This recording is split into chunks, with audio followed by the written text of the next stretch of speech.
Breaking news చూస్తున్నాం. అమరావతిలో సొంత ఇంటి నిర్మాణానికి సీఎం చంద్రబాబు శంకుస్థాపన చేశారు. నిర్ణయించిన ముహూర్తం ప్రకారం ఈ ఉదయం 8:51 కుటుంబ సమేతంగా భూమి పూజ చేశారు. ఈ కార్యక్రమంలో చంద్రబాబు దంపతులు, లోకేష్ దంపతులు పాల్గొన్నారు. వెలగపూడి సచివాలయం వెనక E9 రహదారి పక్కనే ఇంటి నిర్మాణం చేపడుతున్నారు. ఈ ఇంటి నిర్మాణానికి రైతుల దగ్గర నుంచి 5 ఎకరాలు కొనుగోలు చేశారు సీఎం. ఏడాదిలోపే నిర్మాణం పూర్తి చేసి గృహప్రవేశం చేసేలా ప్రణాళికలు రూపొందించారు. తమ గ్రామ పరిధిలో ఇల్లు కట్టుకోనుండడంతో సంతోషంతో వెలగపూడి గ్రామస్తులు సీఎం కుటుంబ సభ్యులకు పట్టు వస్త్రాలు అందజేశారు.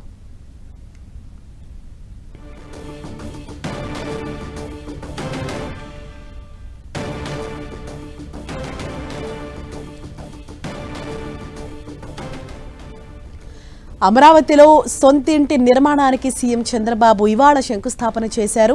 నిర్ణయించిన ముహూర్తం ప్రకారం ఇవాళ ఉదయం 8:51 కుటుంబ సమేతంగా భూమి పూజ చేశారు. ఈ కార్యక్రమంలో చంద్రబాబు దంపతులు, అలాగే లోకేష్ దంపతులు సైతం పాల్గొన్నారు. మన ఎన్టీవీ స్క్రీన్ పైన కూడా ఆ విజువల్స్ చూడొచ్చు. వెలగపూడి సచివాలయం వెనక E9 రహదారి పక్కనే ఇంటి నిర్మాణం చేపడుతున్నారు. అయితే ఈ ఇంటి నిర్మాణానికి రైతుల దగ్గర నుంచి 5 ఎకరాలు కొనుగోలు చేశారు సీఎం. ఏడాదిలోపే ఇంటి నిర్మాణం పూర్తి చేసి గృహప్రవేశం చేసేలా ప్రణాళికలు రూపొందించారు. తమ గ్రామ పరిధిలో ఇల్లు కట్టుకోటుండడంతో సంతోషంతో వెలగపూడి గ్రామస్తులు సీఎం కుటుంబ సభ్యులకు పట్టు వస్త్రాలు అందజేశారు.